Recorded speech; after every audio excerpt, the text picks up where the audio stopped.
I was thinking, here you go, you wait for ages for an Oscar-worthy role to come along, and then two come along at once. And I don't know, for you, it's a year of kind of completely having your head down and doing nothing but thinking about these characters, or whether you can breathe a little when these things are going on, because they're both heavy characters you're playing.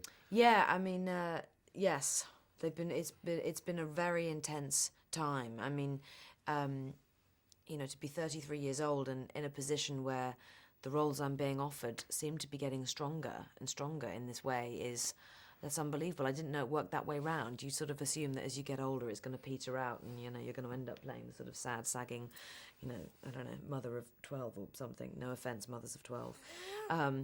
But the fact that I got to play April Wheeler in Revolutionary Road and Hannah Schmitz in The Reader in my lifetime, let alone in the space of actually less than a year, it's still something I'm really overwhelmed by and kind of coming to terms with. It has been incredible, but it has also been unbelievably challenging, and it's stretched me in ways that I've never been stretched before, and particularly with The Reader, actually, because we didn't know that it was going to come out this year, and they thought that perhaps it would come out next year. And as an actor, you never get involved in the politics of these things at all. Someone just tells you what's happening. But weirdly, I feel like we just finished The Reader. We wrapped in July, and here we are, December, and I'm still sort of reflecting on what that whole experience was like, because it was very hard, and I did come out the other side a bit of a wreck.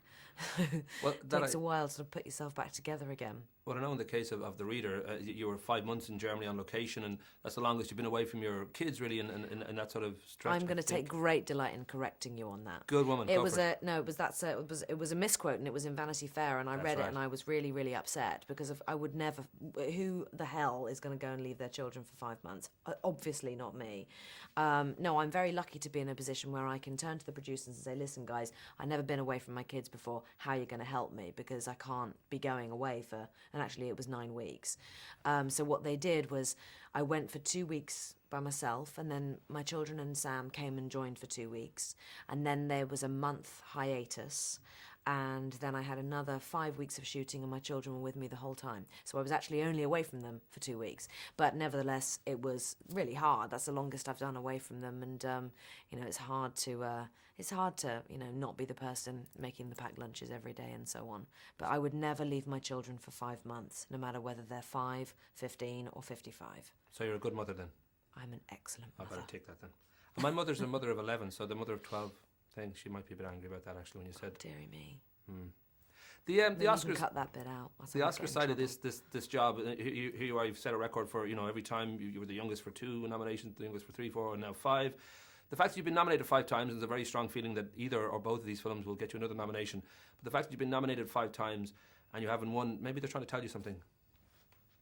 Yeah, maybe they are. They might be sort of saying, "I know you're good, but not that good." Maybe you're right.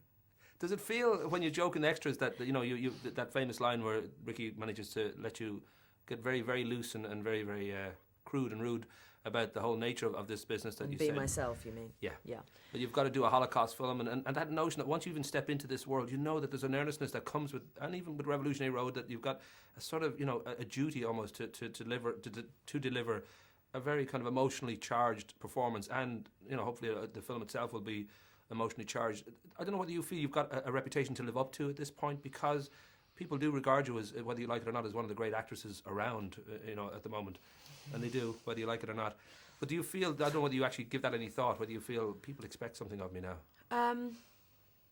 Yeah, I suppose I do feel that. I mean, what people really think about me is something that, I remain kind of blissfully unaware of sometimes, because I think, no press is good press in a way. When you read the good things, and, you can get a bit too pleased with yourself, and you read the bad things and you want to go and slit your wrist. So I have known that it's really unhealthy for me to do that. And about, I think 12 years ago, I just simply stopped reading everything that was written about me at all. And that's been good. But you are only as good as your last job. Acting is a very, very hard thing to do, and I love it. I really love it, and love the challenge of it. And that's ultimately why I want to be doing it for the rest of my life. But yes, I do. It does make me, keep the fear alive, put my head down, get on with it, try and tell the truth, and the rest is up to other people. But as my dad always said, you can only do your best, and your best is good enough. And I really try and hang on to that. I'm going to ask you then about Revolutionary Road, and I know my time is just about out, but you play April Wheeler. It's a 1950s set, and you're back with Leonardo DiCaprio. Your husband Sam is directing, and it's about a disintegration of a marriage, and the sense of dreams been lost, almost been rekindled, but then lost. And I know that given the emotional strain of that particular role, that at one point I think you threw up before a particularly difficult scene. And I mean, do you find that it's, I don't know whether it's that's almost part of the appeal, that it is so challenging, or whether you kind of dread, stepping into a role that is going to push you that far? I always dread it. I always dread it right up to the last minute, because you just think to yourself, your nerves get the better of you, and you think, oh my God, they've cast the wrong person. I'm rubbish, and I'm not going to be able to do it. And everyone's going to be looking at me thinking, well, she is rubbish. How did she get the job? And it doesn't ever go away. But I think it's a good thing. I've come to kind of accept that maybe it's a good thing to have that fear, because you have to push yourself beyond that point and, do your best and all of those things. And that's ultimately what I try and do, I think.